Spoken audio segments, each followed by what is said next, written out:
कल मैंने आप लोगों से पूछा था कि आप मुझे बताएँगे क्या मुझे सौतन से मिलने हॉस्पिटल जाना चाहिए क्योंकि उसकी तबीयत काफ़ी ज़्यादा ख़राब है। वैसे तो अब पहले से बेहतर है लेकिन फिर भी अभी उल्टियाँ उसको बार-बार ही हो रही हैं और डायरिया तो उसका रुक ही नहीं रहा है। बहुत ज़्यादा उसको ड्रिपें वग़ैरह लगा रहे हैं, बहुत ज़्यादा मतलब समझ लो उसकी केयर हो रही है। मेरा शौहर तो बस घर आता है, नहा के और चला जाता है।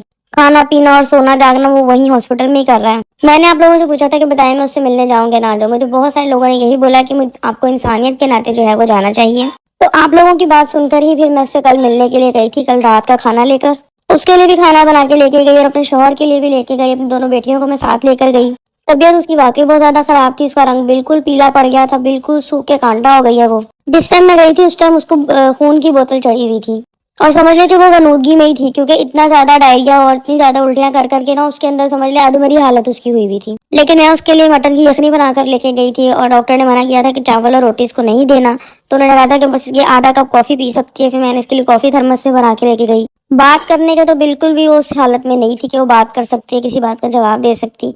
बस मैं उसके सामने ही थी, बस वो मुझे सिर्फ देख ही रही थी क्योंकि उससे बोला जा ही नहीं रहा था। मैंने फिर अपने शौहर को यही बोला था कि देखो मेरी तरफ से तो मैं लड़ने झगड़ने वाली नहीं हूँ जब तक कि इसका बेबी नहीं हो जाता, ठीक है? खाना वाना नाश्ता वाश्ता वो मैं इसको करवा दिया करूंगी जब घर भी आ जाएगी। मैं नहीं लड़ रही इससे भाई, ना ही मैं खाने के ऊपर वो कोई बहस करूंगी, सबके लिए बनाती हूँ इसके लिए भी बना दूंगी। लेकिन मेरा शौहर तो बेचारा कुछ और ही सोच रहा था, वो तो ये सोच रहा है कि इसको पाकिस्तान ही भेज देता हूँ क्योंकि ऑफिस को छोड़ छोड़ कर इसको ले लेके जाना हॉस्पिटल और फिर वहां पर रहना शौहर के लिए बड़ा मुश्किल हुआ है। कह रहा है मैं डेली डेली छुट्टी नहीं कर सकता हूँ ऑफिस से, इस तरह से तो वो मेरी तनख्वाह काट लेंगे, तो फिर घर का गुजारा कैसे होगा? तो मैंने कहा भाई उसको मनाओ ना, उसको बोलो कि जाओ अपने घर, भाई जाओ पाकिस्तान जाओ, मैं भी तो गई थी ना, मैं तो 2 बार होकर आई हूँ, मैंने तो तुमसे कोई बहस नहीं की थी।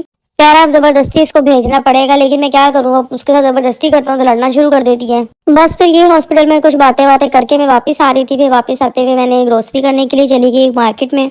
वहां पे मेरी समारा को ये नेल्स नजर आ गए थे और उसने फौरन शोर डालना शुरू कर दिया, मुझे ये लेने हैं, मुझे ये लेने हैं, मुझे लेने हैं।